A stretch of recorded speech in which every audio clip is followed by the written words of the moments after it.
नमस्कार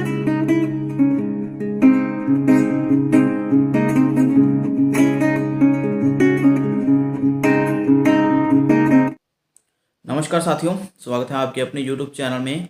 आज की इस वीडियो में हम 100 महत्वपूर्ण प्रश्न आपके सामने लेकर आ रहे हैं। ये प्रश्न जो है एक मैराथन के रूप में है और साथियों आपको बता देते हैं कि 1000 सब्सक्राइबर चाहिए हमें लाइव होने के लिए YouTube पर। वैसे तो लाइव होने की ट्रिक्स और भी बहुत सारी हैं, लेकिन हम बिल्कुल जो YouTube कहता है कि 1000 सब्सक्राइबर होने चाहिए लाइव यदि आप वीडियो स्ट्रीम करना चाहते हैं बिल्कुल कानूनी तरीके से। वैसे तो बहुत सारे ऐप जो हैं प्ले स्टोर से मिल जाते हैं लाइव होने के लिए, लेकिन हम बिल्कुल कानूनी तरीके से आना चाहते हैं लाइव, तो तब तक वेट करिए। लेकिन ये 100 प्रश्न जो हैं आपके लिए बहुत लाभदायक सिद्ध होने वाले हैं और अधिक समय लेते हुए चलिए प्रश्नों को हम शुरू करते हैं। तो साथियों हमारे पास 100 प्रश्न होने वाले हैं। 25 प्रश्न आदिकाल से, 25 भक्ति काल, 25 रीतिकाल और 25 आधुनिक काल से। वैसे तो हमने बहुत सारी वीडियोज़ जो हैं बनाई हुई मैराथन से संबंधित, प्रश्नोत्तरों की मैराथन से संबंधित साथियों, तो लेकिन ये वीडियो खास क्यों है, क्योंकि ये प्रश्न साथियों नए हैं, हमने नए बनाए हैं और आने की संभावना परीक्षाओं में 100% है। तो साथियों हमारे पास आज का पहला प्रश्न, पहले हम आदिकाल के 25 प्रश्न आपके साथ साझा करेंगे। साथियों पहला प्रश्न आदिकाल से, आदिकाल में किस प्रकार की रचनाएं नहीं लिखी गई? आदिकाल में किस प्रकार की रचनाएं नहीं लिखी गई? 4 विकल्प हैं आपके सामने, धर्म, नीति, श्रृंगार या हास्य। तो साथियों आपको बता देते हैं कि हास्य जो है बिल्कुल सही आएगा, जहाँ पर विकल्प धर्म के आधार पर रचनाएं लिखी गई, नीति के आधार पर भी थी, ठीक है, और श्रृंगार के आधार पर भी थी, जैसे बीसलदार रासो, ठीक है। दूसरा प्रश्न हमारे समक्ष है साथियों, वीडियो अधिक लंबा ना हो जाए इसलिए जल्दी से पढ़ूंगा। दूसरा प्रश्न है साथियों, सिद्ध संप्रदाय देश के किस हिस्से में स्थापित था? मतलब देश के किस हिस्से में, उत्तर दक्षिण ऐसे, उत्तरी भाग, दक्षिणी भाग, पूर्वी भाग या फिर पश्चिमी भाग? तो साथियों ये ऑप्शन रहे तो सही ऑप्शन है साथियों पूर्वी भाग। तो असम, बिहार के वाली साइड में ये सिद्ध संप्रदाय जो था देश में स्थापित था। ओके साथियों, यही से पूरे देश में फैला। और साथियों तीसरा प्रश्न आपके समक्ष रखने जा रहा हूँ कि सिद्ध संप्रदाय बौद्ध धर्म की शाखा से उत्पन्न हुआ। प्रश्न इस प्रकार से है कि सिद्ध संप्रदाय बौद्ध धर्म की किस शाखा से उत्पन्न हुआ? इस प्रकार से प्रश्न है साथियों। तो विकल्प हैं हीनयान, महायान, वज्रयान या सहजयान। तो साथियों आपको तो पता ही है ये वज्रयान से निकला हुआ संप्रदाय है, ठीक है। चतुर्थ प्रश्न आपके सामने है, ये काफ़ी इंपॉर्टेंट है और काफ़ी बार हमने अपने ग्रुप में भी हमारे साथियों के द्वारा ये प्रश्न पूछा गया है और हमारे साथी भी ये जानना चाहते रहते हैं कि कितनी औरतें थी सिद्ध संप्रदाय में, कितनी जोगिनी थी। तो उसी के आधार पर जो प्रश्न है, इंपॉर्टेंट प्रश्न है साथियों, देख लेते हैं। सिद्ध संप्रदाय में 84 सिद्धों में से 3 जोगिनी अर्थात औरतें थी। निम्नलिखित में से कौन सी सिद्धों में नहीं थी? मतलब कौन सी औरत जो है या जोगिनी वो सिद्धों में नहीं थी? 4 विकल्प है, 3 सही हैं, 1 गलत है। तो कौन सी सही नहीं है, जहाँ पर कौन सा सही नाम नहीं है उन जोगनी में से? तो साथियों पहला विकल्प है मणिभद्रपा, दूसरा है कनखलापा, तीसरा है कतालिपा, चौथा है लक्ष्मीकरा। तो साथियों आपको बता देते हैं तीसरा विकल्प बिल्कुल गलत है, कतालिपा।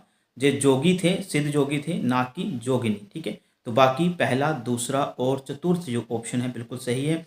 जो 3 जोगिनी थी, 3 औरतें थी सिद्ध संप्रदाय में, 84 सिद्धों में से वो ये थी। पहला, दूसरा और चौथा ऑप्शन ये 3 जोगनी के नाम जहाँ पर है, और जो तीसरा ऑप्शन है वो जोगी का नाम है, ना कि जोगनी का। ओके साथियों, 5वां प्रश्न है हमारे सामने, ये पंक्ति है साथियों, ध्यान से देखिएगा।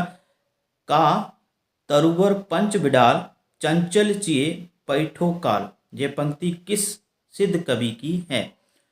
ऑप्शन पढ़ रहा हूँ, सरहप्पा, लुइपा, कन्हप्पा या डोंबिपा। तो साथियों सिद्धों में सबसे उच्च स्थान जो है वो लुइपा को ही दिया गया है, तो जो लुइपा की पंक्ति है, ठीक है। आगे पढ़ते हैं साथियों, 6ठा प्रश्न है हमारे सामने, मत्स्येंद्र के गुरु कौन थे? मत्स्येंद्र नाथ जो हैं वो गुरु माने गए हैं, वो माने गए हैं जी गोरखनाथ के गुरु। लेकिन ये प्रश्न भी पूछा जा सकता है कि मत्स्येंद्र के गुरु कौन थे, ठीक है। तो साथियों आपको बता देते हैं कि आचार्य रामचंद्र शुक्ल ने अपनी पुस्तक हिंदी साहित्य का इतिहास में जलंधर पा को, ठीक है, मत्स्येंद्र का गुरु माना है। तो ऑप्शन थे गोरखनाथ, जलंधरपा, नागार्जुन, चरपटीनाथ। तो साथियों जलंधरपा, ठीक है, जलंधरपा जो थे वो मत्स्येंद्र के गुरु माने हैं आचार्य रामचंद्र शुक्ल ने, ठीक है साथियों। 7वां प्रश्न है हमारे समक्ष, जल्दी से पढ़ेंगे ताकि वीडियो ज़्यादा लंबा ना हो जाए। क्योंकि बहुत इंपॉर्टेंट प्रश्न भी आगे आने वाले हैं आधुनिक काल में से। ठीक है, तो आदिकाल को बहुत जल्दी हम समाप्त करने की कोशिश करेंगे। अगला प्रश्न है 7वां, सिद्ध सिद्धांत पद्धति। ठीक है, जो पुस्तकों के नाम है, सिद्ध सिद्धांत पद्धति, विवेक मार्तंड, शक्ति संगम तंत्र, निरंजन पुराण, विराट पुराण आदि ग्रंथ गोरखनाथ के किस भाषा में हैं? विकल्प है संस्कृत, दूसरा विकल्प है पाली, फिर आता है प्रकृत या फिर अपभ्रंश। तो साथियों, ये संस्कृत में ग्रंथ हैं उनके। ठीक है, संस्कृत भाषा में। अगला साथियों प्रश्न है 8वां प्रश्न है, कौन सा युग्म गलत है? एक रचनाकार का नाम दिया गया है, साथ में उसकी पुस्तक का, उनकी मतलब कृति का, रचना का नाम दिया गया है। तो कौन सा युग्म गलत है, ये छांटना है हमने। तो पहला विकल्प है हेमचंद्र शब्दानुशासन, इनकी पुस्तक का नाम। दूसरा है सोम प्रभु सूरी, कुमारपाल प्रतिबोध। तीसरा है जैनाचार्य मेरुतंग प्रबंध चिंतामणि, इनकी पुस्तक का नाम। आगे है शारंगधर हमीर हट। तो साथियों कौन सा गलत है ये बताना है। तो साथियों चौथा विकल्प जो है शारंगधर हमीर अट, ये बिल्कुल गलत है। ठीक है, तो शारंगधर की पुस्तक का नाम जो था वो था हमीर रासो, ना कि हमीर हट। ठीक है, तो प्रताप नारायण मिश्र का एक नाटक मिलता है हमीर हट करके। ठीक है, वो अलग है, ये अलग है। हम शारंगधर ने लिखा है हमीर रासो, ना कि हमीर हट। ठीक है साथियों, आगे साथियों 9वां प्रश्न है हमारे सामने, बीसल देव रासो में राजा बीसल देव का वास्तविक नाम क्या है? बहुत इंपॉर्टेंट प्रश्न है साथियों।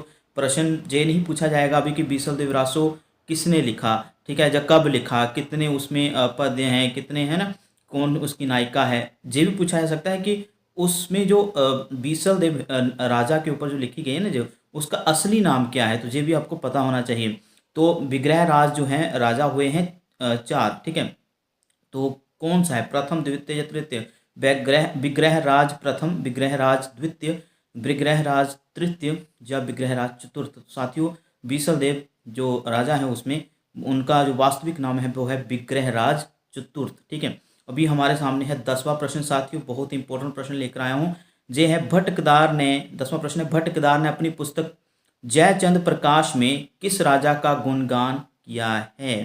ठीक है, किस राजा का गुणगान किया है? ऑप्शन है कीर्ति सिंह, दूसरा ऑप्शन है जयचंद, तीसरा है जय सिंह, चौथा है हर्षवर्धन। तो साथियों जयचंद का गुणगान किया है भट्टकेदार ने जयचंद प्रकाश पुस्तक में। हालांकि ये पुस्तक अभी भी अप्राप्य है, पूर्ण रूप से नहीं मिली है, लेकिन परीक्षाओं के दृष्टिकोण से ये प्रश्न काफ़ी बार आया भी है। ठीक है, अगला प्रश्न साथियों, जयमयंक जस चंद्रिका ग्रंथ किसका है? मधुकर कवि का, भट्टकेदार, मेरुतंग या विद्याधर? तो साथियों आपको बता देते हैं मधुकर कवि का ये ग्रंथ है। साथियों आगे जो प्रश्न है 12वां प्रश्न, 12 बरस लो कूकर जीवे अरु 16 लो जिए सियार, बरस 18 क्षत्रिय जीवे आगे जीवे को धिकार। यह पंक्तियां किस ग्रंथ से संबंधित हैं? बहुत इंपॉर्टेंट प्रश्न है साथियों। विकल्प है हमीर रासो, बीसल देव रासो, परमाल रासो या शब्दानुशासन। साथियों ये पंक्ति जो है परमाल रासो से संबंधित है। ठीक है, तो इसका आप हमें कमेंट सेक्शन में जरूर बताइए कि परमाल रासो जो रचना है वो किस रचनाकार की है, इसके लेखक कौन है? कमेंट सेक्शन में लिख मारिए इसका आंसर। जो सबसे पहले आंसर देगा उसके आंसर का हम रिप्लाई भी देंगे धन्यवाद से, उत्कृष्टतम से, और उनके आंसर को हम पिन भी करेंगे ताकि सबसे ऊपर आपका ही जो है कमेंट जो है आंसर जो है लहराए। ठीक है, अभी साथियों 13वां प्रश्न है। 13वां प्रश्न है रणमल छंद संबत 1454 ईस्वी में ये आई थी रचना, तो किसकी रचना है रणमल छंद? तो साथियों ऑप्शन है मधुकर कवि, भट्टकेदार, श्रीधर या विद्याधर। तो साथियों आपको बताते हैं श्रीधर कवि की ये रचना है। आगे साथियों हमारे पास आ गया है 14वां प्रश्न, अभी यह भी काफ़ी इंपॉर्टेंट है। प्रश्न है आदिकाल को प्रारंभ काल और शून्य काल किसने नाम दिया है? मिश्रबंधु ने, रामशंकर शुक्ल रसाल ने, गणपति चंद्र गुप्त ने या शिव सिंह सेंगर ने? तो ऑप्शन आएगा साथियों गणपति चंद्र गुप्त ने। साथियों कहीं आपने पढ़ा हो कि हजारी प्रसाद द्विवेदी ने आदिकाल नाम दिया, फिर रामचंद्र शुक्ल ने वीर गाथा काल नाम दिया, लेकिन गणपति चंद्रगुप्त ने कहा कि ना तो हम आदिकाल उसको कह सकते हैं, ना ही बिल्कुल वीर गाथा काल, क्योंकि रचनाओं की दृष्टि से तो ये बिल्कुल ही उत्कृष्टतम नाम नहीं कहे जा सकते हैं। तो उन्होंने फिर दो नाम सुझाए। उनमें से सबसे पहले शून्य काल, उन्होंने कहा कि शून्य काल क्योंकि रचनाओं की दृष्टि से बिल्कुल शून्य है, क्योंकि खास इसमें रचनाएं मिलती नहीं हैं, अगर मिलती भी हैं तो वो प्रमाणिक नहीं है, संदिग्ध हैं। ठीक है, ये सारी बातें। तो उन्होंने प्रारंभिक काल का भी नाम सुझाया था कि हाँ, आदिकाल भी ठीक है, लेकिन प्रारंभ काल जो है इसको हम जरूर नाम दे सकते हैं। साथ में शून्य काल इसलिए क्योंकि रचनाओं की दृष्टिकोण से बिल्कुल शून्य था, ये उनका मानना था। ठीक है साथियों, तो 15वां प्रश्न है हमारे सामने। जी हाँ, 15वां प्रश्न है, अबुल हसन यमीनुद्दीन किस आदिकाल के कवि का वास्तविक नाम है? क्या है साथियों? अबुल हसन जमीनुद्दीन। बहुत ही इंपॉर्टेंट प्रश्न है साथियों, काफ़ी बार ये परीक्षाओं में पूछा गया है। अलग अलग राज्यों की जो हिंदी साहित्य की जो परीक्षाएं होती हैं, जैसे कि हमारे पंजाब में हिंदी मास्टर कैडर, ऐसे ही अन्य राज्यों में भी होती है, हिंदी के जो पद निकलते हैं, तो उस वक्त ऐसे प्रश्न पूछे गए, वहीं से उठाया है। तो अबुल हसन जमीनुद्दीन किस आदिकाल के कवि का वास्तविक नाम है? अब्दुल रहमान, अमीर खुसरो, देवसेन या विद्यापति? तो साथियों अमीर खुसरो का ये वास्तविक नाम है। ठीक है, आगे साथियों 16वां प्रश्न है, कौन सी विशेषता आदिकाल की नहीं है? कौन सी विशेषता आदिकाल की नहीं है? 4 विशेषताएं दी गई हैं, फीचर्स इसे बोलते हैं, या प्रवृत्तियां भी हम बोल सकते हैं। तो पहला विकल्प है, इस काल की रचनाओं में युद्ध है, प्रेम का वर्णन अधिक किया गया है। दूसरा विकल्प है, आश्रयदाता के शौर्य और ऐश्वर्य का अतिशयोक्तिपूर्ण वर्णन किया गया है, यह भी ठीक है, पहला भी ठीक है। तीसरा है, इन रचनाओं में डिंगल और पिंगल शैली का प्रयोग हुआ है, पता होगा आपको, 2 भाषाओं की शैली है ये, डिंगल और पिंगल। और चौथा है, रचनाओं में स्वच्छंदता की प्रवृत्ति है। और जो पूछा क्या गया है कि आदिकाल की विशेषता नहीं है, तो स्वच्छंदतावाद की जहाँ पर प्रवृत्ति बहुत कम है साथियों, 1-2 ग्रंथों में जरूर मिलती है, लेकिन ये कहीं भी सटीक विशेषता नहीं हम कह सकते हैं, तो ये विकल्प बिल्कुल गलत है। लेकिन पूछा क्या गया है कि कौन सा आदिकाल की विशेषता नहीं है। ठीक है, तो चौथा विकल्प जहाँ पर मैं बिल्कुल कहूँगा कि सही है हमारा। ठीक है, ये विशेषता नहीं है, चौथा विकल्प। आगे साथियों 17वां प्रश्न है। प्रश्न है, ये पुस्तकों के नाम है, चर्यापद, महामुद्रा, वज्रगीति। आगे तीसरा ग्रंथ है वज्र योगिनी साधना आदि। 3 ग्रंथ किसके हैं? लुईपा, शबरपा, कण्हप्पा, डोंबिपा। तो साथियों आपको बता देते हैं कि ये शबरपा के ग्रंथ हैं। ठीक है, याद कर लीजिएगा, परीक्षा में काफ़ी बार पूछा गया है इसके बारे में भी। आगे साथियों 18वां प्रश्न है हमारे सामने, सिद्ध संप्रदाय की विशेषता जो नहीं है उसको हमने अंकित करना है। कौन सी नहीं है साथियों, देख लेते हैं। तो पहला विकल्प है, सिद्धों में पंचमकार की दुष्प्रवृत्ति देखने को मिलती है। पंचमकार की दुष्प्रवृत्ति देखने को मिलती है। तो ये पंचमकार क्या है? मांस, मछली, मदिरा, मुद्रा, मैथुन। ठीक है, तो ये तो है, बिल्कुल सही विशेषता है ये। दूसरा विकल्प है, इस साहित्य में तंत्र साधना पर अधिक बल दिया गया। जी बिल्कुल सही है साथियों। तीसरा विकल्प है, साधना पद्धति में वैष्णव शक्ति के जुगल रूप की उपासना की जाती है। और चौथा विकल्प है, सिद्ध साहित्य को मुख्यतः निम्न 3 श्रेणियों में विभाजित किया गया है। नीति या आचार संबंधित साहित्य, दूसरा है उपदेश परक साहित्य, तीसरा है साधना संबंधी या रहस्यवादी साहित्य। चौथा विकल्प भी बिल्कुल सही है। इसी प्रकार की जो रचनाएं थी वो मिलती थी, नीति से संबंधित थी, आचरण से संबंधित थी, उपदेश था सिद्ध संप्रदाय की रचनाओं में, और साधना रहस्यवाद भी देखने को मिल जाता है। लेकिन तीसरा विकल्प साथियों गलत है, ये विशेषता सिद्ध संप्रदाय की नहीं है। पहली विशेषता जिसमें पंचमकार की बात कही गई, जिसमें मांस, मछली, मदिरा और मुद्रा और मैथुन आदि का भी वो दुष्प्रवृत्ति उसमें देखने को मिलती है सिद्ध संप्रदाय में। यही कारण था कि गोरखनाथ ने अपने आप को सिद्ध संप्रदाय से अलग कर लिया। ठीक है, और दूसरा विकल्प, इसमें तंत्र साधना पर अधिक बल दिया गया है। ये दोनों ही विशेषताएं, पहला विकल्प और दूसरा विकल्प, जो सिद्ध संप्रदाय से संबंधित है। और चौथा विकल्प जिसमें कहा गया है कि नीति, आचार, उपदेश और साधना संबंधी जो रहस्यवादी साहित्य है वो इसमें देखने को मिलता है सिद्ध संप्रदाय के। तो पहला, दूसरा और चौथा विकल्प बिल्कुल सही है साथियों। तीसरा विकल्प गलत है, और गलत का ही तो चुनाव करना है हमने। ठीक है, तो तीसरा विकल्प सही है, मतलब गलत का चुनाव करना है तो उसी हिसाब से सही। 19वां प्रश्न साथियों आपके सामने रख रहा हूँ, आदिकाल के लौकिक साहित्य की किस पुस्तक को चंपू काव्य में लिखा गया? किस पुस्तक को चंपू काव्य में लिखा गया है साथियों? तो विकल्प है राउलवेल, उक्ति व्यक्ति प्रकरण, वर्ण रत्नाकर या भूपरिक्रमा। तो साथियों ऑप्शन सही है राउलवेल। अभी कमेंट सेक्शन में हमें जाकर बताइए कि राउल बेल रचना जो है किसकी है। ठीक है, रचनाकार का नाम हमें जरूर बताइएगा कमेंट सेक्शन में। ठीक है, आगे साथियों 20वां प्रश्न है, रचनाओं के नाम है भूपरिक्रमा, पुरुष परीक्षा, लिखनावली, विभाग सागर, विभाग सागर, शैव सर्व सबसार, आगे है शैव सर्व सबसार, प्रमाणभूत पुराण संग्रह आदि ग्रंथ किसके हैं। तो साथियों ऑप्शन है अमीर खुसरो, मुनि कनकामर, विद्यापति या रोड़ा कवि। तो साथियों आपको बता देते हैं तो इसका जो आंसर है आएगा वो आएगा विद्यापति। विद्यापति के जो ग्रंथ हैं, हालांकि आपने पढ़ा होगा कीर्तिलता, कीर्ति पताका, पदावली, विद्यापति की पदावली, ये 3 ग्रंथ उनके मिलते हैं। कीर्तिलता और कीर्ति पताका जो है उनकी रचनाएं अपभ्रंश में मिलती हैं। लेकिन विद्यापति की साथियों ये जो रचनाएं अभी पढ़ी हमने, भूपरिक्रमा, पुरुष परीक्षा, लिखनावली आदि, ये संस्कृत में उनके ग्रंथ हैं। ठीक है, याद कर लीजिएगा, इनको भी काफी बार परीक्षा में, नेट की परीक्षा में पूछा गया है, प्रश्न बनते हैं जहां से भी। अगला प्रश्न साथियों 21वां प्रश्न बहुत ज्यादा इंपॉर्टेंट है।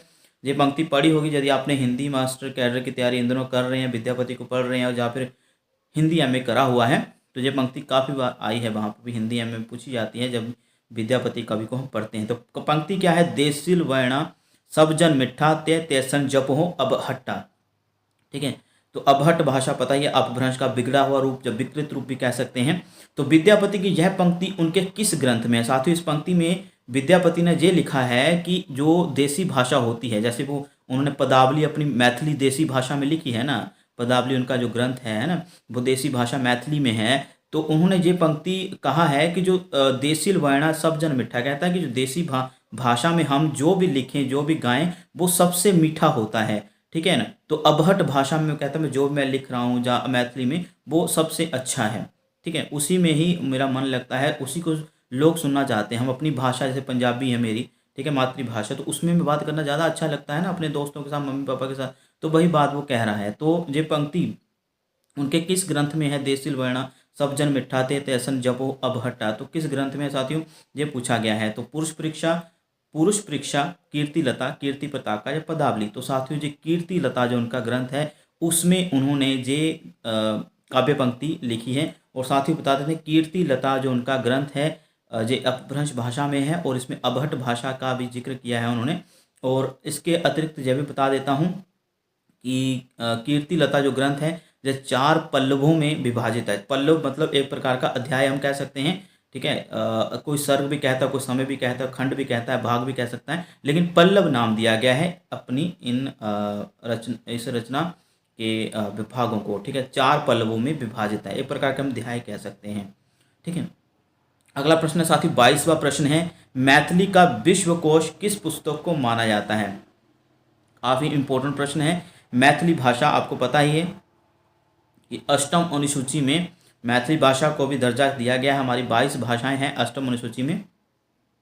तो मैथिली भाषा का विश्वकोश किस पुस्तक को माना जाता है, वर्ण रत्नाकर, पदावली, खाली कुंवारी, जज्ञान तिलक। तो साथियों आपको बता देते हैं वर्ण रत्नाकर को मैथिली भाषा का विश्वकोश माना जाता है। और साथियों अभी हमें कमेंट सेक्शन में आप ये बताइए कि वर्ण रत्नाकर पुस्तक किसने रची। ठीक है, किस उसके लेखक कौन है। बहुत आसान प्रश्न है, काफी बार परीक्षा में पूछा गया है, आप भी इसमें आंसर जो है हमें दीजिएगा। ठीक है, 23वां प्रश्न साथियों, जो जनता तत्कालिक नरेशों की स्वेच्छाचारिता प्राजे जब पतंग से त्रस्त होकर निराशा के गर्त में गिरी हुई थी, उनके लिए इन सिद्धों की वाणी ने संजीवनी बूटी का कार्य किया। ठीक है, तो यह मत किस विद्वान का है। तो साथियों हजारी प्रसाद द्विवेदी, महावीर प्रसाद द्विवेदी, रामचंद्र शुक्ल या मिश्र बंधु, चारों में से एक हैं। हजारी प्रसाद द्विवेदी ने कहा है कि सिद्धों की वाणी ने संजीवनी बूटी का काम किया जब तत्कालीन उस वक्त के जो नरेश हैं, राजा हैं, वो अपने ही आप में स्वार्थीपन में लगे हुए थे और है ना जनता तंग थी उनसे। तो उस वक्त सिद्धों की वाणी ने ही संजीवनी बूटी का काम किया था जनता को इस छलावे से बाहर निकालने के लिए। ठीक है, बहुत सारे लोग सिद्ध संप्रदाय से जुड़े थे, फिर बाद में नाथ संप्रदाय से भी जुड़े। 24वां प्रश्न है साथियों, आमिर खुसरो ने अपनी कौन सी रचना गयासुद्दीन तुगलक के पुत्र को भाषा ज्ञान देने के उद्देश्य से लिखी। कौन सी रचना आमिर खुसरो ने गयासुद्दीन तुगलक वंश के जो थे के पुत्र को भाषा ज्ञान देने के उद्देश्य से लिखी थी। पहला विकल्प है खाली कवारी, दूसरा है नजराने हिंद, तीसरा है नूह नूह सिपहर, चौथा है हालात है कन्हैया। साथियों ये चारों ही ग्रंथ उनके हैं। ठीक है, तो आपको बता देते हैं कि पहला विकल्प खाली कवारी बिल्कुल सही है। इस रचना को शब्दकोश भी माना जाता है, जिसमें हिंदी, फारसी और अरबी के शब्द हैं। ठीक है, तो ये इंपॉर्टेंट काफ़ी प्रश्न है। आगे साथियों 25वां प्रश्न आदिकाल से, और हमारा अंतिम प्रश्न है आदिकाल से जी। फिर इसके बाद हम भक्ति काल शुरू करेंगे। अमीर खुसरो, 25वां प्रश्न है, अमीर खुसरो को किस हिंदी इतिहास लेखक ने अवधि का पहला कवि माना है? ठीक है, तो रामचंद्र शुक्ल, मिश्र बंधु, राम कुमार वर्मा या डॉक्टर बच्चन सिंह। साथियों बता देते हैं राम कुमार वर्मा। डॉक्टर राम कुमार वर्मा ने अपनी पुस्तक हिंदी साहित्य का आलोचनात्मक इतिहास में अमीर खुसरो को हिंदी की उपभाषा अवधि का प्रथम कवि माना है। ठीक है साथियों, तो ये तो रहे आदिकाल के 25 प्रश्न। तो साथियों अभी हम पहुंच गए हैं भक्ति काल के ऊपर। भक्ति काल के 25 प्रश्न आपके सामने डिस्कस करेंगे। पहला प्रश्न है भक्ति काल से, संत कबीर के शिष्य कौन हैं? 4 विकल्प हैं, दादू दयाल, सुंदरदास जी, रजब या धर्मदास। तो आपको तो पता ही है धर्मदास जो है संत कबीर के शिष्य माने गए हैं। 27वां प्रश्न है साथियों, रतन खान और ज्ञान बोध आदि ग्रंथ किसके हैं? विकल्प हैं मलूक दास, सुंदरदास, दादू दयाल, अक्षर अनन्य। तो साथियों मलूक दास के दोनों ग्रंथ हैं, रतन खान और ज्ञान बोध। तो साथियों मलूक दास का जो जन्म काल माना गया है, जन्म वर्ष जो है कौन सा है, कमेंट सेक्शन में जरूर बताइएगा हमें। 28वां प्रश्न है, मंजनकृत मधुमालती में नायक का क्या नाम है? मंजनकृत मधुमालती, पहले तो मधुमालती जो मंजन की जो रचना है, इसका समय वर्ष जो हमें कमेंट सेक्शन में जरूर बताइएगा, ताकि आपका नॉलेज भी बढ़ता रहे साथियों। तो इसमें नायक कौन है ये बताना है, लेरिक, रतन सेन, मनोहर या ज्ञानदीप। तो साथियों मनोहर जो है इस रचना का नायक है। 29वां प्रश्न है साथियों, क्या है प्रश्न, वह अवतार मोर नो सदी 30 बरस ऊपर कवि बदी। यह पंक्ति किस कवि ने अपने जन्म के संदर्भ में लिखी है? तो जायसी, कबीर, कुतुबन, उस्मान। तो साथियों जो जायसी, मलिक मोहम्मद जायसी ने अपने जन्म के संबंध में लिखी है। आगे साथियों 30वां प्रश्न है, हंस जवाहिर किसकी रचना है? शेख नबी, नूर मोहम्मद, उस्मान या कासिम शाह। किसकी रचना है? ये कासिम शाह की रचना है साथियों। आगे 31वां प्रश्न है, रामानंद, रामानंद जानते हैं ना, रामानंद के 2 ग्रंथ कौन से? वैष्णव मताब्ज भास्कर और श्री रामाचरण पद्धति किस भाषा में है? 2 ग्रंथ हैं उनके, वैसे तो 5 ग्रंथ उनके और मिलते हैं, लेकिन जो 2 मुख्य ग्रंथ किस भाषा में है? हिंदी, प्राकृत, संस्कृत या अपभ्रंश। तो साथियों जो संस्कृत भाषा में उन्होंने लिखे हैं। ठीक है, आगे साथियों 32वां प्रश्न है, हितोपदेश उपाखणः भावनी किसकी रचना है? नाबादास, अग्रदास, प्राणचंद चौहान या हरिदेव राम। तो साथियों जी अग्रदास की रचना है। ठीक है साथियों, जो चारों ही जो कवि हैं वो राम काव्य से संबंधित हैं। इनकी रचनाओं को जरूर याद कर लीजिएगा साथियों। आगे साथियों 33वां प्रश्न है, 33वां, बल्वाचार्य की रचना अनुभाष्य किसने पूर्ण की? किसने पूर्ण किया उसको? बल्वाचार्य के भी 5-6 ग्रंथ मिलते हैं साथियों। ठीक है, तो आपको बता देते हैं कि अनुभाष्य उनका बहुत महत्वपूर्ण माना जाता है। कि उनके जो 1.5 अध्याय थे अंतिम इसके, वो पहले विकल्प पढ़ लेते हैं, कुंभन दास, गोकुलनाथ, गोसाई या गोस्वामी विठलनाथ या नंददास। तो किसने पूर्ण किया अनुभाष्य को? तो गोसाई या गोस्वामी विठलनाथ ने पूर्ण किया था। गोस्वामी विठलनाथ बल्वाचार्य के पुत्र हैं, और गोकुलनाथ जो हैं वो गोस्वामी विठलनाथ के पुत्र हैं। तो बल्वाचार्य के पुत्र कौन हुए? गोकुलनाथ। ठीक है, याद कर लीजिएगा।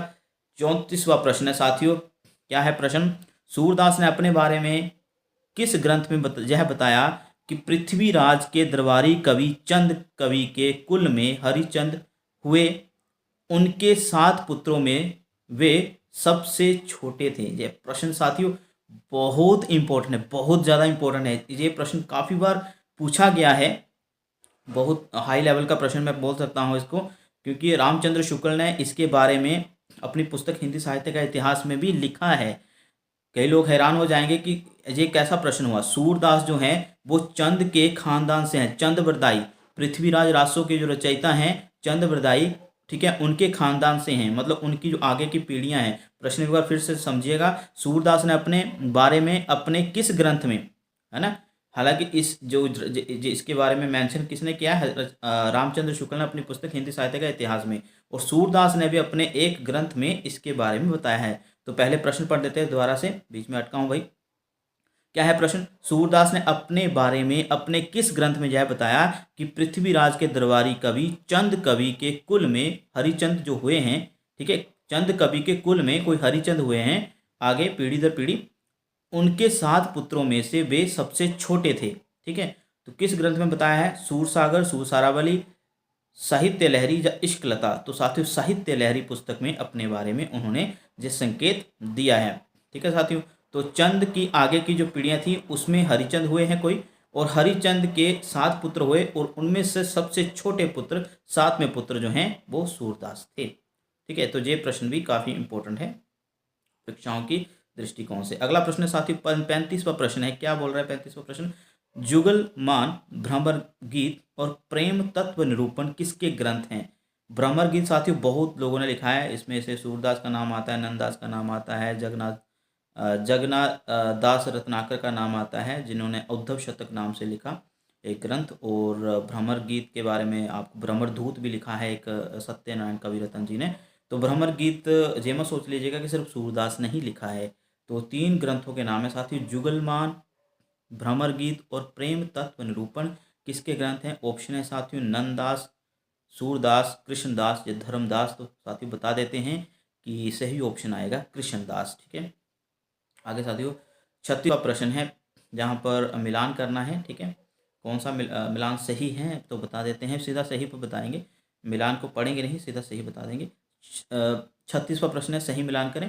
पहली पंक्ति है, साईं के सब जीव है किरि कुंजर दोए, मलूकदास दिया गया है सामने। दूसरा है, नामदेव कबीर तिलोचन साधना सेन तरे, गुरु नानक दिया गया है। आगे है, जो नर दुख में सुख नहीं माने, रैदास दिया गया है इसके आगे। आगे है, अब तो अजपा जपू मन मेरे, कबीर दास दिया गया है। तो साथियों ये जो सही मिलान आएगा बता देते हैं आपको कि जो पहला प्रश्न मतलब पहली पंक्ति है वो आएगा चौथे अंक पर। मतलब आपको बता देते हैं कि जो सही मिलान आएगा पहली पंक्ति का वो चौथा, मतलब साईं के सब जीव हैं किरि कुंजर दोए, जे आपको बता देते हैं कि जे कबीर दास जी की पंक्ति है। ठीक है, पहले का डी आ जाएगा। दूसरा है, नामदेव कबीर त्रिलोचन साधन सेन तरे। तो ये जो पंक्ति है साथियों, जे आपको बता दूं कि जे रविदास जी की पंक्ति है। ठीक है, और इसमें बताया गया था उन्होंने उनके द्वारा कि नामदेव कबीर और है ना, जैसे जो भक्त कवि हैं सेन जैसे और त्रिलोचन जैसे, इन्होंने भक्ति करी और वो तरे। ठीक है, तर गए सच्ची भक्ति करके।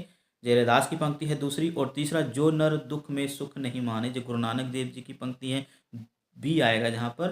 ठीक है, और जो चौथा विकल्प है, अब तो अजपा जपू मन मेरे, जे मलूकदास जी की पंक्ति है, ये विकल्प सही आएगा। ठीक है, तो ये रहा पैटर्न। 37वां प्रश्न है साथियों, गोसाई विठलनाथ के शिष्य परंपरा में कौन सा नाम नहीं है? रसखान, नंददास, हरिराम व्यास या गोविंद स्वामी। ठीक है, तो आपको बता देते हैं साथियों कि जो सही ऑप्शन आएगा वो आएगा हरिराम व्यास। ठीक है, हरिराम व्यास जो हैं गोस्वामी विठलनाथ की शिष्य परंपरा में नहीं आते हैं। रसखान आते हैं, नंददास आते हैं, गोविंद स्वामी आते हैं, शीत स्वामी आते हैं। ठीक है, शीत स्वामी भी जो अष्टशाप के अंतिम 4 कवि हैं उनका नाम जो है इनकी शिष्य परंपरा में आता है। 38वां प्रश्न है साथियों, ये भी काफी इंपॉर्टेंट है। पुष्टि मार्ग को जहाज जात है, सो जाकू कुछ लेना होए सुलेव। पुष्टि मार्ग का जहाज जा रहा है और जिसको जो कुछ लेना है वो ले सकता है। यह पंक्ति किसने किसकी मृत्यु के समय कही थी? सूरदास ने बल्वाचार्य के लिए कही थी, या गोस्वामी विठलनाथ ने बल्वाचार्य के लिए कही, या गोकुलनाथ ने गोस्वामी विठलनाथ के लिए कही, या गोस्वामी विठलनाथ ने सूरदास के लिए कही थी। तो साथियों जब मृत्यु हुई सूरदास जी की, तो उस वक्त जे गोस्वामी विठलनाथ ने सूरदास के लिए ये पंक्ति कही थी। पुष्टि मार्ग के जो संस्थापक थे वो बल्वाचार्य थे, लेकिन उसी को आगे बढ़ाया था सूरदास ने, शुद्ध भक्ति का मार्ग। ठीक है, लेकिन ये मत सोचिएगा कि जो बल्वाचार्य के लिए कही थी, ये सूरदास के लिए कही थी गोस्वामी विठलनाथ ने। 39वां प्रश्न साथियों हमारे सामने क्या है, प्रश्न देख लेते हैं। निम्नलिखित में से किस महान कवि ने दास्य, विनय, सख्य, वात्सल्य या मधुर भक्ति पद्धति को अपनाया? इतनी सारी भक्ति को उन्होंने अपनाया। देख लेते हैं ऑप्शन मीराबाई, घनानंद, सूरदास या जायसी। साथ ही जायसी सूरदास। ने इन सारी भक्ति पद्धतियों को अपनाया था, जिसमें से सख्य भाव और वात्सल्य भाव सबसे अधिक उनकी कविताओं में देखने को मिल जाता है। 40वां प्रश्न है साथियों, काफी ज्यादा इंपॉर्टेंट प्रश्न है। क्या है प्रश्न? लाला सीताराम, गौरी शंकर द्विवेदी, हजारी प्रसाद द्विवेदी, ये इंपॉर्टेंट नाम, राम नरेश त्रिपाठी, रामदत्त भारद्वाज, गणपति चंद्र गुप्त के अनुसार तुलसीदास का जन्म स्थान क्या है? इसमें साथियों जो नाम आए हैं, हजारी प्रसाद द्विवेदी हो गया, राम नरेश त्रिपाठी हो गया, गणपति चंद्रगुप्त, ये बहुत इंपॉर्टेंट है। तीनों के नाम जरूर याद कर लीजिएगा यदि ज़्यादा नहीं करने तो। ठीक है, इनके अनुसार पूछा जा सकता है कि तुलसीदास का जन्म स्थान क्या है, इन्होंने क्या बताया अपने अनुसार। तो ऑप्शन है सूकर खेत, सोरो बोला जाता है जिसको, जिला एटा में है, सीही, राजापुर या मेरठ। तो साथियों बता देते हैं सूकर खेत या जिसको सोरो भी कहा जाता है, इन सभी रचनाकारों या इन सभी विद्वानों के अनुसार सूकर खेत सोरो जो है तुलसीदास का जन्म स्थान है। एक चीज और बता देते हैं साथियों कि और जो रचनाकार हैं, भिन्न भिन्न रचनाकार, जैसे बेनी माधव दास, महात्मा रघुवीर दास, शिव सिंह सेंगर, इंपॉर्टेंट नाम, राम गुलाम द्विवेदी, जो भी इंपॉर्टेंट है, आचार्य रामचंद्र शुक्ल। ठीक है, इनके अनुसार जन्म स्थान क्या है? हजारी प्रसाद द्विवेदी, गणपति चंद्रगुप्त, राम नरेश त्रिपाठी के अनुसार तो सूकर खेत सोरो था, लेकिन इनके अनुसार क्या है जो अभी मैं बता रहा हूँ, शिव सिंह सेंगर, राम गुलाम द्विवेदी, आचार्य रामचंद्र शुक्ल के अनुसार कौन सा है? तो साथियों राजापुर। ठीक है, इन्होंने क्या बताया? राजापुर, जिला बांदा में पड़ता है जी। ठीक है, राजापुर इनके अनुसार तुलसीदास का जन्म स्थान है। ये भी इंपॉर्टेंट था इसलिए मैंने आपको बता दिया प्रश्न बनाकर।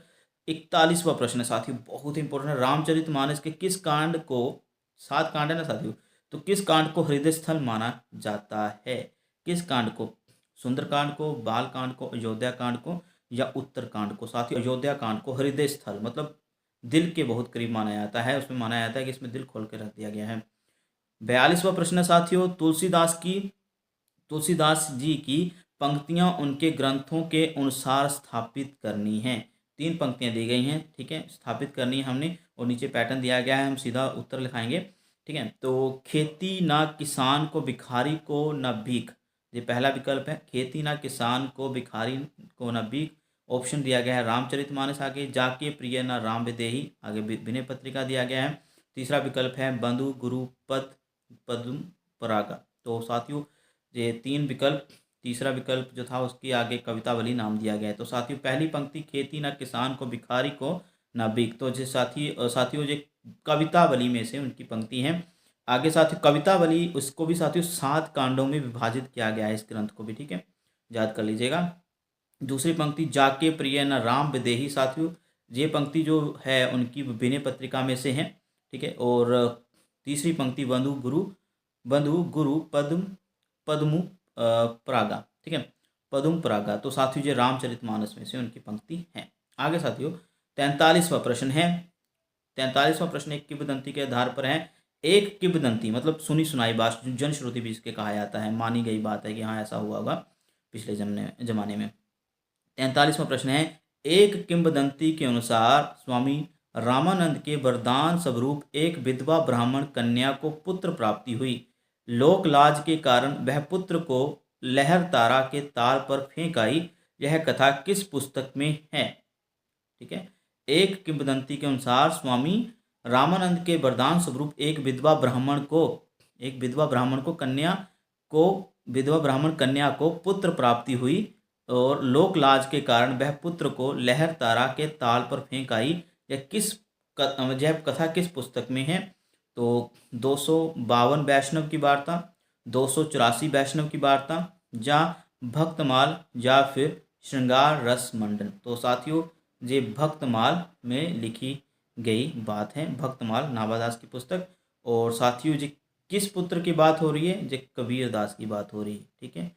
ये माना गया है भक्तमाल में कि एक ब्राह्मण जो कन्या थी उसको विधवा ब्राह्मण कन्या, उसको पुत्र प्राप्ति हुई, लेकिन वो लोक लाज मतलब शर्म के कारण कि लोग उसका उपहास न उड़ाएं, तो वो इसी कारण अपने पुत्र को लहर तारा ताल में छोड़ आई थी। फिर उसके बाद माना जाता है कि किसी जुलाहे ने उसको पाला, पता ही होगा, आपने सुना होगा कबीर के बारे में, ठीक है। ये एक किंवदंती है, वास्तविकता है या नहीं हमें नहीं मालूम।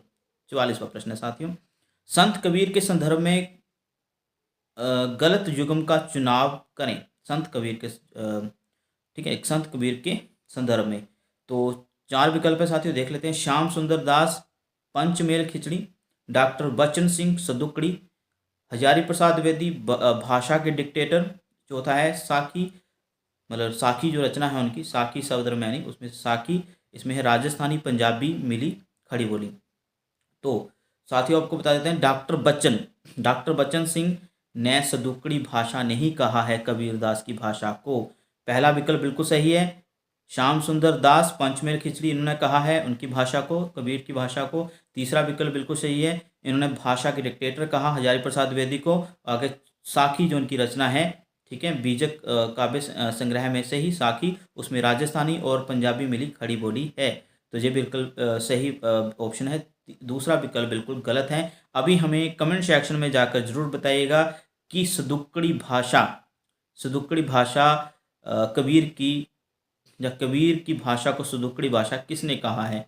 ठीक है, साधुओं की भाषा। तो ये हमें कमेंट सेक्शन में जरूर बताइएगा। डॉक्टर बच्चन ने तो नहीं कहा है, बिल्कुल सही ऑप्शन यही आएगा, क्योंकि गलत का चुनाव हमें करना था। आगे साथियों 45वां प्रश्न है, नरसी का मायरा, ये ग्रंथों के नाम है साथियों, नरसी जी का मायरा, गीत गोविंदी का, राग गोविंद, चौथा विकल्प है राग सोरठ के पद आदि किसकी रचनाएं हैं। अंडाल, मीराबाई, रामचरण दास या गोसाई विठलनाथ। तो साथियों ये मीराबाई की पुस्तकें हैं, ठीक है, उनकी रचनाएं हैं। आगे साथियों 46वां प्रश्न है, क्या है प्रश्न, द्वादश यश, भक्ति प्रताप, हितजू को मंगल आदि रचनाएं किस अष्टशाप कवि की हैं। द्वादश यश, भक्ति प्रताप, हितजू को मंगल किस अष्टशाप कवि की हैं।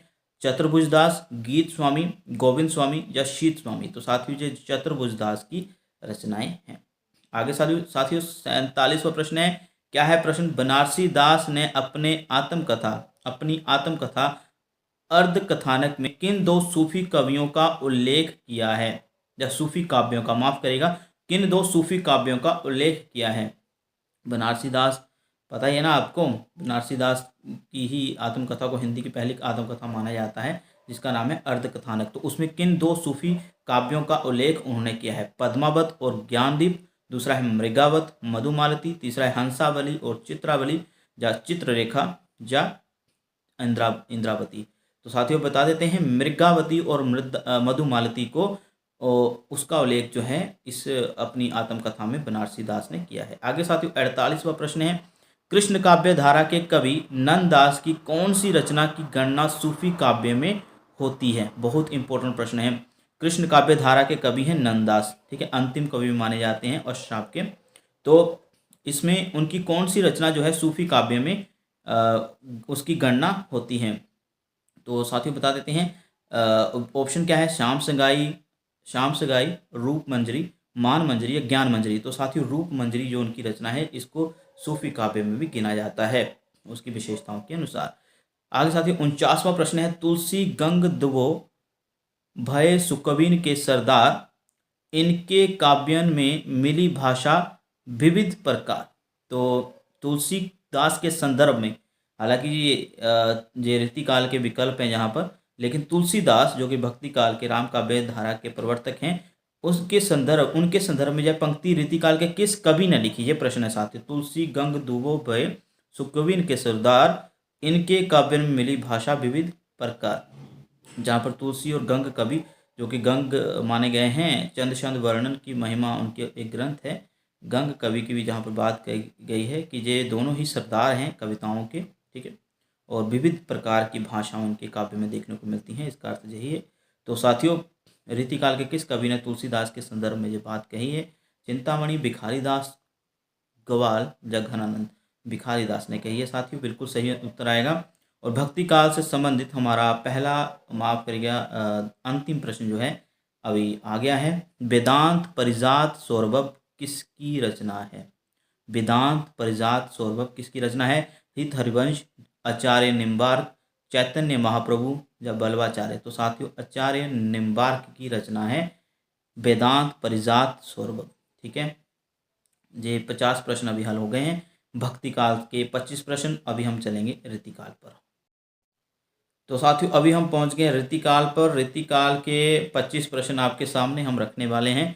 पहला प्रश्न क्या है रीतिकाल का? भिखारी दास से संबंधित है। भिखारी दास ने अपने किस ग्रंथ में अपने आश्रयदाता राजा पृथ्वी सिंह के भाई बाबू हिंदुपति सिंह को बताया है? किस ग्रंथ में? ये पहले भी हमने एमसीक्यूज लाए थे, उसमें ये प्रश्न पूछा था साथियों, तो काफ़ी इंपॉर्टेंट प्रश्न है। क्या है ये प्रश्न के विकल्प देख लेते हैं। रस सारांश, संधोर्ण पिंगल, काव्य निर्णय या श्रृंगार निर्णय? तो साथियों काव्य निर्णय उनके ग्रंथ में उन्होंने ये बात कही है कि मेरे जो आश्रयदाता हैं वो बाबू हिंदुपति सिंह है, पृथ्वीराज सिंह के भाई। ठीक है, आगे साथियों 52वां प्रश्न है। रस पीयूष नदी, कृष्ण लीलावती, पंचाध्याय, सुजान विलास और माधव विनोद नाटक आदि किस की रचनाएं हैं? रसलीन, सोमनाथ, सेनापति या देव? तो साथियों ये सोमनाथ जी की रचनाएं हैं। ठीक है, ये ऋतिवद कवि हैं साथियों। आगे साथियों ऋतिकाल की विशेषता कौन सी नहीं है? ऋतिकाल की विशेषता कौन सी नहीं है ये देख लेते हैं। कवियों में आचार्यत्व का अभाव, ये तो बिल्कुल सही है, ये तो विशेषता है, इसमें कोई शक नहीं है, क्योंकि कोई भी ऋतिकाल का कवि जो है उसको आचार्य की श्रेणी में नहीं गिना गया है। आचार्य मतलब उसको किसी को भी सर्वश्रेष्ठ विद्वान नहीं माना गया है। जैसे कि राम काव्य धारा के प्रवर्तक हम मान लेते हैं, हाँ तुलसीदास माने जा सकते हैं। संत काव्य धारा के तुलसीदास, माफ करिएगा, संत कबीरदास और सूफी काव्य धारा के यही जायसी जी, इनको ऐसे आचार्य की श्रेणी में गिना जा सकता है। लेकिन ऋतिकाल के किसी भी कवि को आचार्य तब की श्रेणी में नहीं गिना जा सकता। ठीक है, अगला ये बिल्कुल पहला सही है विशेषता, ये तो ऑप्शन नहीं होने वाला है हमारा। अगला नक्षिक विवरण। ठीक है, नायक नायिकाओं का सिर से लेकर पैर तक की सुंदरता का वर्णन देखने को मिल जाता है, बिल्कुल सही है। आगे साथियों लाक्षणिकता मतलब काव्य के अंगों का विवरण हमें देखने को मिल जाता है। आगे साथियों चौथा विकल्प है काव्य रचनाओं के लिए शुद्ध साहित्य खड़ी बोली का प्रयोग। ये बिल्कुल गलत है। ठीक है, काव्य रचनाओं के लिए शुद्ध साहित्य खड़ी बोली का प्रयोग तो आधुनिक काल से शुरू हुआ, उस वक्त तो अवधि या फिर ज़्यादातर ब्रज भाषा ही देखने को हमें मिलती है ऋतिकाल में। ठीक है, तो ये ऑप्शन बिल्कुल गलत है, ये विशेषता नहीं है। और जो पूछा भी क्या गया था विशेषता कौन सी नहीं है, और ऑप्शन उसी हिसाब से हमारा ये सही है, क्योंकि यही बताना है कौन सी विशेषता सही नहीं है। आगे साथ ही 54वां प्रश्न है। क्या है प्रश्न? चित्रकूट के सोलंकी राजा रुद्र ने किस कवि को कवि भूषण की उपाधि दी थी? ऑप्शन आपके सामने, भूषण, पद्माकर, जसवंत सिंह या प्रताप सिंह? तो साथियों आपको बता देते हैं भूषण सही उत्तर आएगा। ठीक है, ये और चित्रकूट के सोलंकी राजा रुद्रसेन ने, माफ करिएगा, राजा रुद्र ने कवि भूषण की उपाधि भूषण को दी थी। ठीक है, आगे साथियों 55 प्रश्न पर पहुंच चुके हैं। 55 प्रश्न जो है क्या है? डार द्रुम पलना बिछोना नव पल्लव के सुमन झंगला सोए तन छवि भारी दे, ये किस कवि की पंक्ति है साथियों?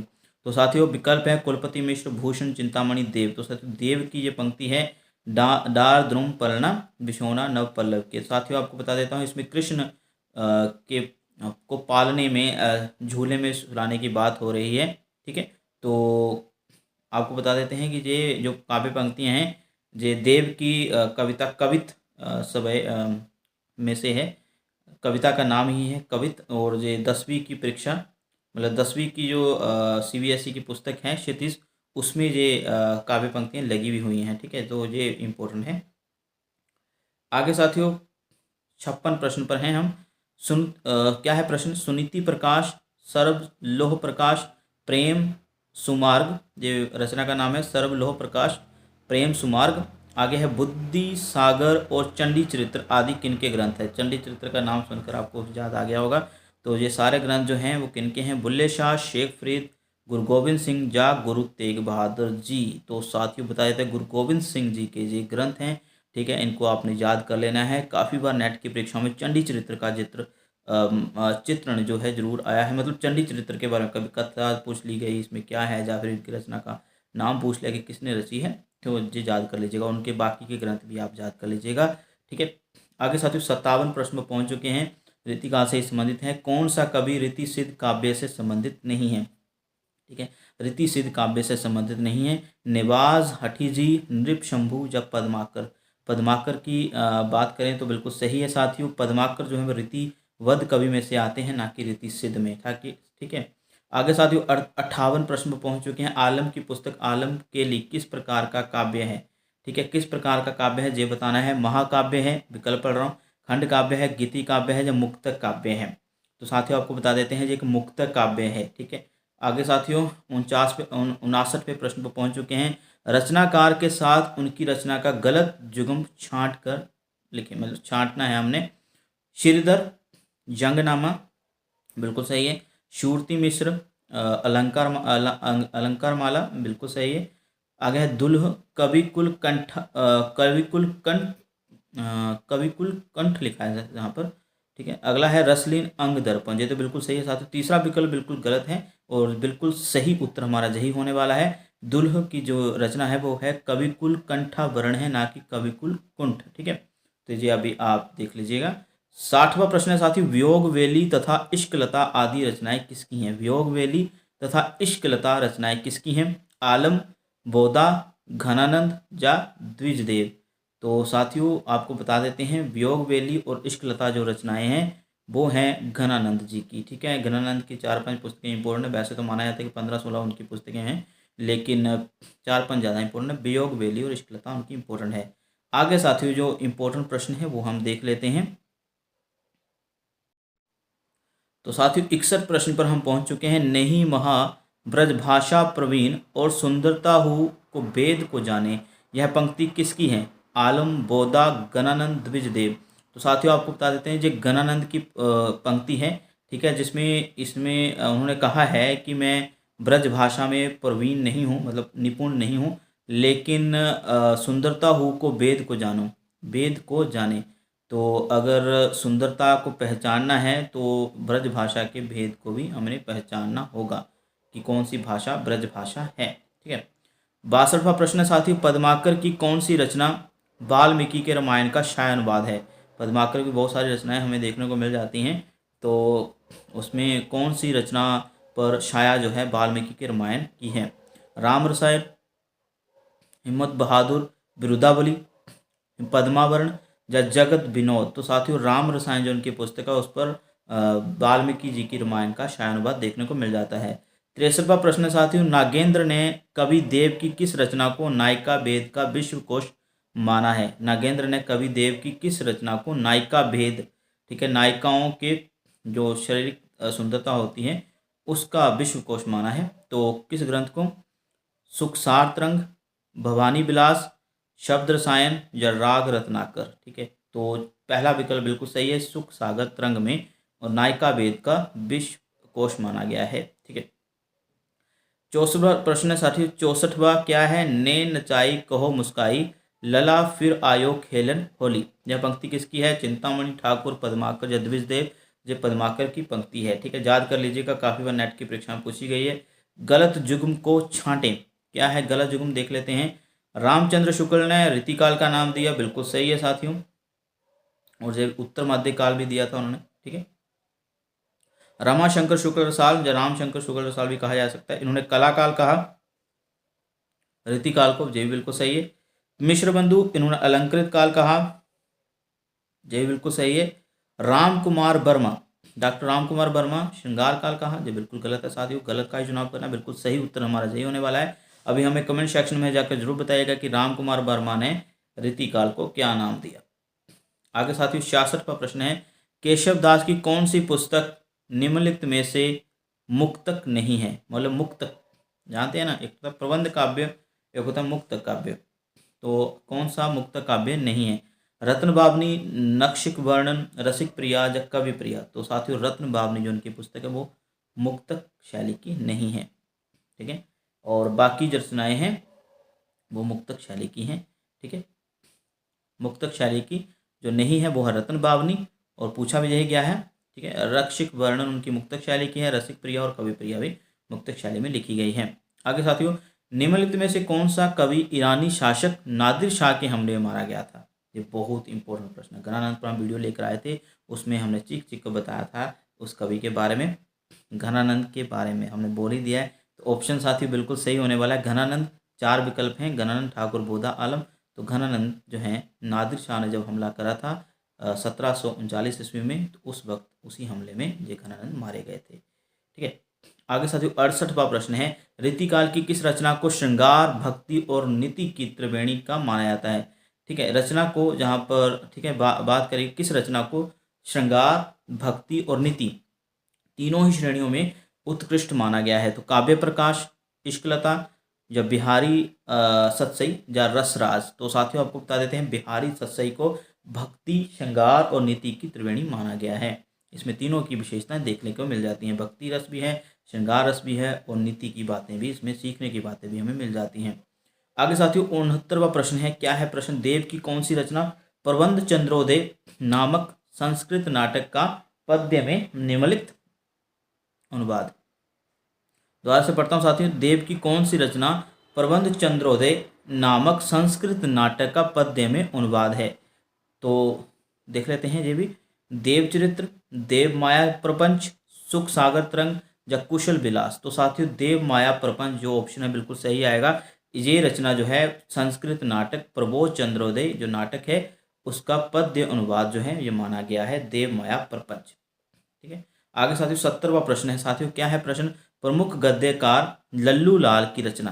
ठीक है, ये वही लल्लू लाल हैं जिन्होंने फोर्ट विलियम कॉलेज में जो गिलक्रिस्ट जो अध्यापक थे, ठीक है, उस वक्त एक प्रोफेसर जॉन गिलक्रिस्ट, उनके साथ बहुत सहायता की खड़ी बोली या हिंदी भाषा के विकास के लिए। ठीक है, तो प्रमुख गद्यकार लल्लू लाल की रचना लाल चंद्रिका में रीतिकाल की कौन सी रचना को आधार बनाया गया है। ठीक है, लाल चंद्रिका जो पुस्तक है लल्लू लाल की है और उसमें रीतिकाल की कौन सी रचना को आधार बनाया गया है। रामचंद्रिका, कवि प्रिया, बिहारी सतसई जब बिहारी रत्नाकर। तो साथ ही बिहारी सतसई को आधार बनाया गया है, लिख लीजिएगा, काफ़ी इंपॉर्टेंट प्रश्न है।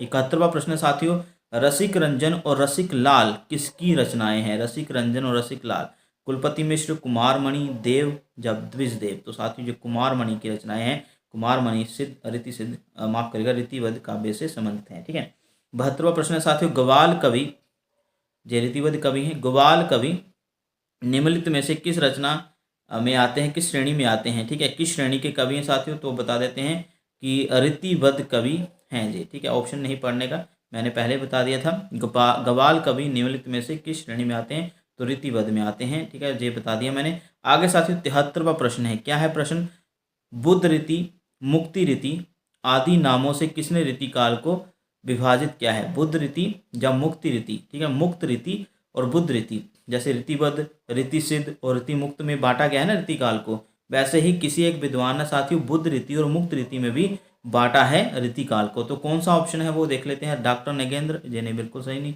डॉक्टर बच्चन सिंह, रामशंकर शुक्ल रसाल, हजारी प्रसाद द्विवेदी। साथियों डॉक्टर बच्चन सिंह ने बुद्ध रीति और मुक्त रीति नाम से रीतिकाल को विभाजित किया है। अभी साथियों कमेंट सेक्शन में हमें ये बताएगा कि रीतिबद्ध, रीति सिद्ध और रीति मुक्त नाम से रीतिकाल को किसने बांटा, सबसे पहले किसने बांटा। कमेंट सेक्शन में जरूर हमें बताइएगा, बहुत आसान प्रश्न है, यदि आप नहीं दे पाए तो हम इसका उत्तर जरूर देंगे 24 घंटे के बाद। आगे साथियों कमेंट सेक्शन में दे देंगे। ठीक है, आगे साथियों 74वां प्रश्न है, रीतिकाल के सर्वांग निरूपण के लिए सर्वाधिक प्रसिद्ध कवि कौन थे।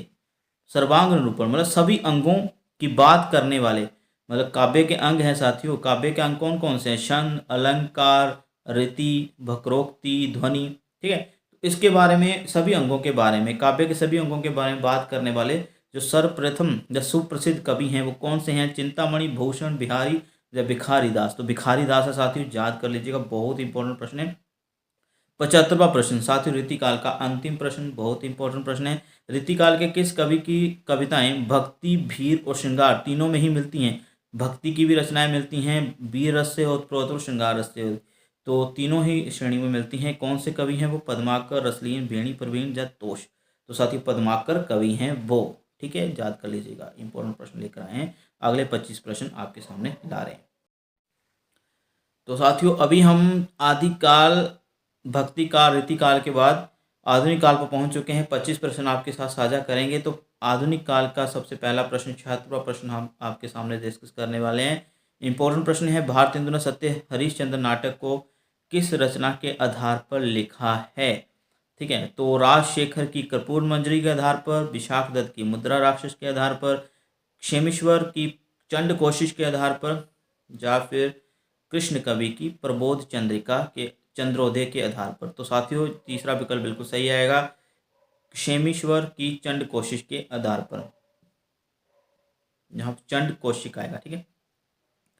77वां प्रश्न है, दशरथ विलाप और फूलों का गुच्छा किसकी रचनाएं हैं? भारतेंदु हरिश्चंद्र, प्रताप नारायण मिश्र, अंबिका दत्त व्यास या जगमोहन सिंह। तो साथियों भारतेंदु हरिश्चंद्र की रचनाएं हैं। आगे साथियों इंपॉर्टेंट प्रश्न लेकर आया हूँ, जे हिंदी गद्य का विकास यदि हुआ है तो उसमें भारतेंदु हरिश्चंद्र का योगदान तो है ही, लेकिन एक कॉलेज का नाम भी आता है, फोर्ट विलियम कॉलेज। ठीक है, जिसमें हिंदी या अन्य हिंदी साहित्य हम बोल सकते हैं कि हिंदी भाषा के विकास के लिए बहुत कार्य किया है। ठीक है, उस कॉलेज ने। ठीक है, तो इससे संबंधित प्रश्न है, फोर्ट विलियम कॉलेज की स्थापना किसने की? तो जॉन वॉर्थविक गिलक्रिस्ट ने, या मार्किविस वेल्जली ने, वारेन हास्टिंग्स ने, या फिर लॉर्ड कर्जन ने। तो साथियों ऑप्शन आएगा बिल्कुल सही हमारा दूसरा, मार्किविस वेल्जली ने की। ठीक है, याद कर लीजिएगा। बहुत सारे लोग कहेंगे कि गिलक्रिस्ट नहीं, गिलक्रिस्ट तो वहाँ पर प्रोफेसर थे। ठीक है, ऐसे नहीं है। तो मार्किविस वेल्जली ने ये स्थापना की थी। 79वां प्रश्न है साथियों, a dictionary of English and Hindustani और a grammar of the Hindustani language, ये किसकी पुस्तकें हैं? ये काफ़ी इंपॉर्टेंट प्रश्न है साथियों। तो ऑप्शन है जॉन वॉर्थविक गिलक्रिस्ट, या F.E. एडवन ग्रीस, या फ्रेडरिक पिनकट। ठीक है, तो साथियों बता देते हैं जॉन वॉर्थविक गिलक्रिस्ट। ठीक है, इन्होंने ये दो पुस्तकें लिखी थी, हिंदी भाषा या हिंदुस्तानी भाषा उस वक्त कहा जाता था हिंदी को, तो उसके विकास में बहुत लाभदायक सिद्ध हुई। और गिलक्रिस्ट ने ही हिंदी, उर्दू, रेख्ता, हिंदुस्तानी, ये चारों शब्दों को एक का ही समानार्थी बताया। उन्होंने बताया है कि जी हम हिंदी को उर्दू भी कह सकते हैं, रेख्ता भी कह सकते हैं, हिंदुस्तानी भी कह सकते हैं। आगे साथियों 80वां प्रश्न है हमारे सामने, लल्लू लाल सदल मिश्र सदा सुखलाल के अतिरिक्त, प्रश्न द्वारा से पढ़ रहा हूँ साथियों, लल्लू लाल सदल मिश्र और सदा सुखलाल के अतिरिक्त चौथा कौन सा लेखक था जो जॉन वॉर्थविक गिलक्रिस्ट के साथ हिंदी भाषा के विकास के लिए काम कर रहा था उस फोर्ट विलियम कॉलेज में? ठीक है, राजा शिव प्रसाद सितारे हिंद, राजा लक्ष्मण सिंह, मुंशी इंशाअल्लाह खां, या बाल कृष्ण भट्ट। तो साथियों ऑप्शन आएगा मुंशी इंशाअल्लाह खां थे चौथे इंसान जो कि वॉर्थविक गिलक्रिस्ट के साथ काम कर रहे थे हिंदी भाषा के विकास के लिए। अभी साथियों कमेंट सेक्शन में हमें जरूर बताइएगा जाकर कि फोर्ट विलियम कॉलेज की स्थापना किस वर्ष हुई थी, किसने करी, ये तो हमने बता दिया, किस वर्ष हुई वो हमें बताइएगा। आगे साथियों 81वां प्रश्न है, हठी हमीर, कली कौतुक, भारत दुर्दशा आदि नाटक किसके हैं? ठीक है, तो हमीर हट का ऊपर नाम आया था, हमीर रासो आएगा शायद उधर का, लेकिन हठी हमीर ये रचना किसकी है? और कली कौतुक और भारत दुर्दशा तीनों रचनाएं, उस वक्त हमने नाम भी ले दिया था हालांकि उस प्रश्न के दौरान। देखते हैं कि आपको याद है या नहीं। तो साथियों ऑप्शन है राजा शिव प्रसाद सितारे हिंद, राजा लक्ष्मण सिंह, शौरीलाल गुप्त, या फिर प्रताप नारायण मिश्र। तो साथियों चौथा विकल्प बिल्कुल आएगा, सही आएगा। ये तीनों नाटक जो हैं हठी हमीर, कली कौतुक और भारत दुर्दशा, ये प्रताप नारायण मिश्र के हैं। आगे साथियों जो 82वां प्रश्न है, जयशंकर प्रसाद का कौन से कहानी संग्रह के 2 संस्करण आए? साथियों जब हमने जयशंकर प्रसाद पर वीडियो श्रृंखला बनाई थी उस पर हमने चीख कर बताया था भाई कि ये रचना संग्रह जो था उनका 2 संस्करण में प्रकाशित हुआ। तो देख लेते हैं ऑप्शन, छाया, प्रतिध्वनि, आकाशदीप, आंधी। तो साथियों छाया जो उनका कहानी संग्रह है वो 2 भागों में उस 2 संस्करण में प्रकाशित हुआ। एक पहला कब आया था और दूसरा कब आया था ये हम नहीं बताएंगे, ये आप बताएंगे कमेंट सेक्शन में जाकर। 83वां प्रश्न है साथियों, बाबू गुलाब राय की कौन सी रचना में आत्मकथा, यात्रा वृत्तांत, स्केच जिसे रेखा चित्र कहा जाता है, निबंध और संस्मरण आदि के गुण सम्मिलित हैं? मतलब इतने सारे गुण जो हैं उनकी उस रचना में सम्मिलित है। तो बाबू गुलाब राय पर भी हमने वीडियो बनाई थी तो हमने उसमें भी बताया था ये प्रश्न। तो कौन सा है? ठलुआ क्लब, मेरी असफलताएं, जीवन रश्मि मर्या, या फिर प्रबंध प्रभाकर। तो साथियों मेरी असफलताएं जो उनकी रचना है उसको कई लोग आत्मकथा भी कहते हैं। ठीक है, तो बहुत सारे लोग उसको मानते हैं कि ये सभी गुणों से ओतप्रोत है, सभी विधाएं इसमें देखने को मिल जाती हैं। आगे साथियों 84वां प्रश्न है, क्या है प्रश्न? प्रसाद का नाटक ध्रुव स्वामिनी का आधार ग्रंथ कौन सा है, किसके आधार पर लिखा गया है? तो साथियों मुद्रा राक्षस, देवी चंद्रगुप्तम, मेघदूत या अभिज्ञान शकुंतलम। तो साथियों विशाख की जो पुस्तक है, विशाख कवि की, जो गुप्त साम्राज्य में थे, ठीक है, उस वक्त गुप्त काल के एक कवि या रचनाकार, उनकी पुस्तक है देवी चंद्रगुप्तम, ठीक है। तो उसी के आधार पर ध्रुव स्वामी की कथा को प्रसाद ने लिखा है। आगे साथियों 85वां प्रश्न है। क्या है प्रश्न? जनेंद्र कुमार के कहानी संग्रह में से कौन सा प्रकाशन वर्ष गलत है? जुगम हमने गलत छांटना है। फांसी 1929 बिल्कुल सही है। जय संधि 1930, बात्यायन 1930, नीलम देश की राजकन्या 1933। तो साथ ही दूसरा विकल्प जो है बिल्कुल गलत है, जय संधि 1930 नहीं आएगा। कमेंट सेक्शन में हमें जरूर बताइए जाकर कि जय संधि का प्रकाशन वर्ष क्या है। आगे साथी जो प्रश्न है 86वां वो देख लेते हैं। बचपन की स्मृतियां, असहयोग के साथी, जिनका मैं कृतज्ञ आदि रचनाएं किसकी हैं? हजारी प्रसाद द्विवेदी, बाबू गुलाब राय, राजेंद्र यादव या राहुल सांकृत्यान। साथियों ये रचनाएं जो है राहुल सांकृत्यान की हैं, ठीक है। और हमें जरूर बताइएगा कमेंट सेक्शन में जाकर ये किस विधा से हैं। संस्मरण है, रेखा चित्र है, जीवनी है या फिर यात्रा वृत्तांत है। जरूर हमें कमेंट सेक्शन में बताइएगा ये प्रश्न का उत्तर। हमने तो बता दिया ये रचनाएं राहुल सांकृत्यान की हैं। आगे साथी कौन सा कहानी संग्रह प्रेमचंद का नहीं है? मस्ट इंपॉर्टेंट प्रश्न, ना जाने कितनी बार तो हम अपने चैनल पर ये करवा चुके हैं। कौन सा कहानी संग्रह प्रेमचंद का नहीं है? सप्त सरोज, नवनिधि, प्रेम द्वादशी जब प्रेम साप्ताहिक। तो साथियों प्रेम साप्ताहिक नाम का कोई उनका कहानी संग्रह नहीं है। पहले 3 विकल्प बिल्कुल सही है, याद कर लीजिएगा। आगे साथियों 88वां प्रश्न। रामचंद्र शुक्ल के निबंध संग्रह चिंतामणि के 4 संस्करण आए हैं। कितने? 4, टोटल 4 संस्करण आए। एक जब वो जीवित थे 1939 में, फिर उसके 1941 में उनकी मृत्यु, फिर उसके बाद 3 प्रकाशित हुए, ठीक है। तो किस संस्करण में सबसे अधिक निबंध हैं उनके, ये बताना है। चिंतामणि भाग 1, चिंतामणि भाग 2, चिंतामणि भाग 3, चिंतामणि भाग 4। चिंतामणि भाग 4 में उनके सर्वाधिक निबंध पाए जाते हैं, ठीक है। अभी हमें कमेंट सेक्शन में जरूर बताइएगा जाकर कि उनके कितने निबंध हैं चिंतामणि भाग 4 में। आगे साथियों काव्य पंक्ति है, देख लेते हैं क्या है। धिक जीवन जो पाता ही आया विरोध, धिक साधन जिसके लिए सदा ही किया शोध। ये काव्य पंक्तियां किस कविता से हैं तो बता देते हैं साथियों। विकल्प हैं राम की शक्ति पूजा, सरोज स्मृति, जूही की कली, प्रलय की छाया। तो साथियों ये काव्य पंक्ति है राम की शक्ति पूजा कविता से। तो ये राम की शक्ति पूजा कविता किसकी है? कमेंट सेक्शन में जरूर बताइएगा हमें जाकर। अगला प्रश्न साथियों, ये मोस्ट इंपॉर्टेंट प्रश्न मैं इसलिए बता रहा हूँ, थोड़ा सा इसके बारे में साथियों हम विस्तार पूर्वक बताना चाहेंगे आपको। थोड़ा सा वीडियो और लंबा हो जाएगा इसी कारण, लेकिन आपकी ज्ञान में हम जरूर बाधा करेंगे साथियों। तो प्रश्न है महान उपन्यास सम्राट प्रेमचंद के बारे में। क्या है? महान उपन्यास सम्राट प्रेमचंद के नाम के साथ जो मुंशी नाम जुड़ा है वो किस राजनेता के नाम के कारण लगा? बहुत सारे लोग कहेंगे कि मुंशी प्रेमचंद ये तो इकट्ठा नाम है, लेकिन ये बहुत कम लोग जानते हैं कि मुंशी जो उनका नाम है, ठीक है, पहला पड़ाव मतलब मुंशी, वो उनका खुद का नाम नहीं है, ये किसी राजनेता के नाम पर पड़ा है। तो विकल्प क्या है? मुंशी सदा सुखलाल, दूसरा है कन्हैयालाल मणिकलाल मुंशी, तीसरा है मुंशी करमचंद या ईश्वरचंद मुंशी, चौथा विकल्प यही है। तो साथियों विकल्प सही आएगा कन्हैयालाल मणिकलाल मुंशी के नाम से। उनके नाम प्रेमचंद के साथ पहले स्थान पर क्या जुड़ा? मुंशी, ठीक है। तो यही नाम जो था उनका पक गया, मतलब पक्के नाम से जाने गए फिर बाद में कि हाँ इनका यही नाम है मुंशी प्रेमचंद।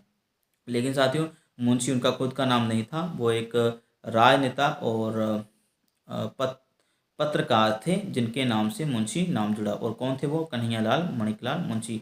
अभी क्या है इसके पीछे थोड़ा सा बता देते हैं, इतिहास क्या है कि प्रेमचंद के मुंशी प्रेमचंद बनने की कहानी बड़ी दिलचस्प है भाई। हुआ यूं कि मशहूर विद्वान और राजनेता कन्हैयालाल मणिकलाल मुंशी ने महात्मा गांधी की प्रेरणा से प्रेमचंद के साथ मिलकर हिंदी में एक पत्रिका निकाली। नाम रखा गया हंस, याद है ना आपको?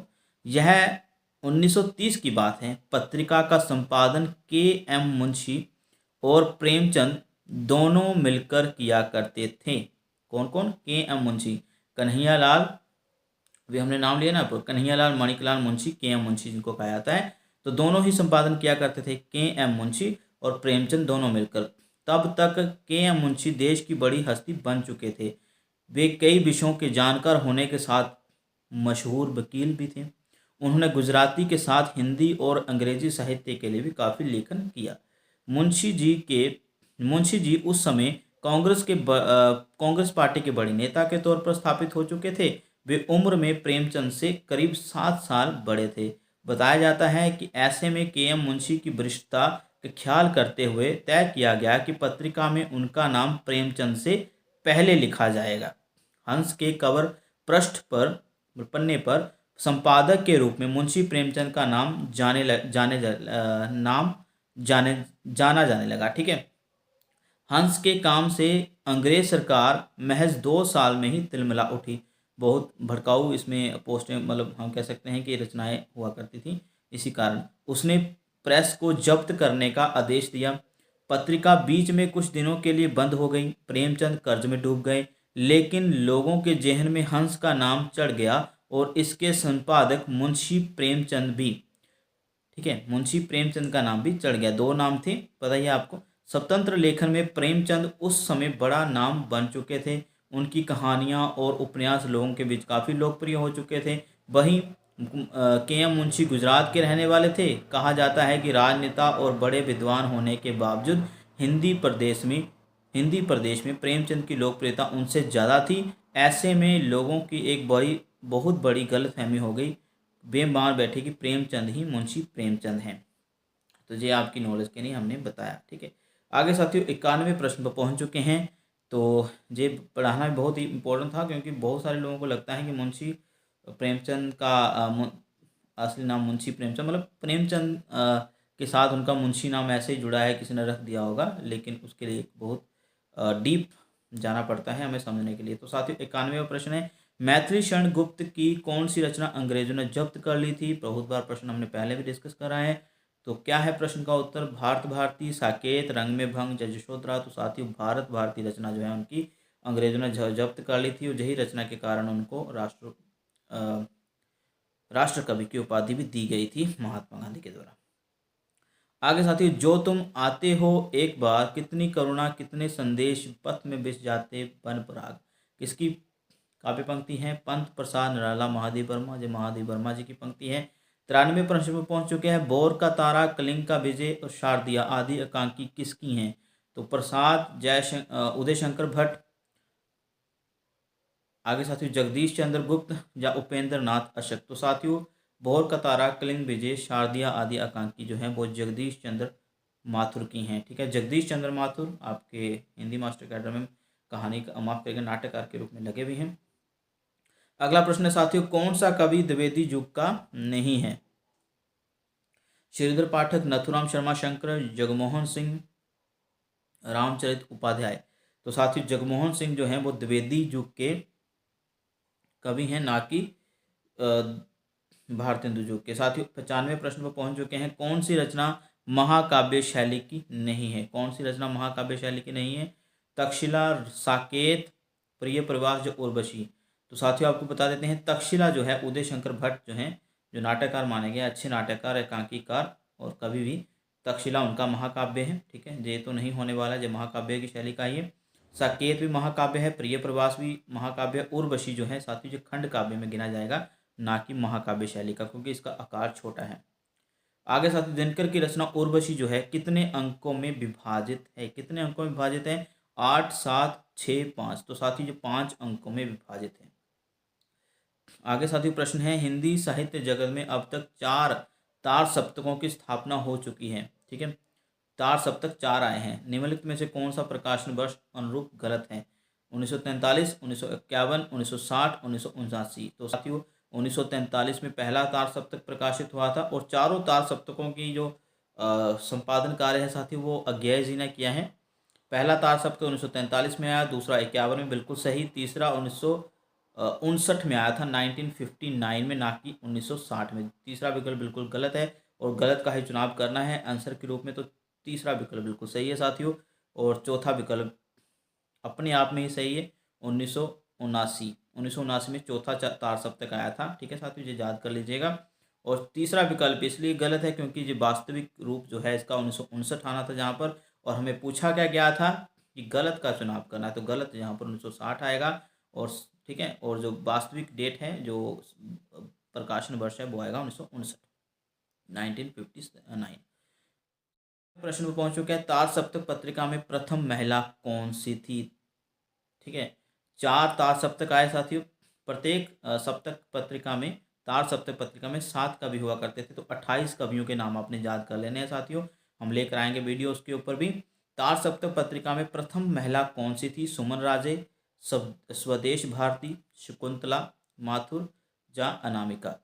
तो साथियों आपको बता देते हैं, तार सप्तक जो हुए हैं 4, उनमें से टोटल 3 कवित्रियाँ थी।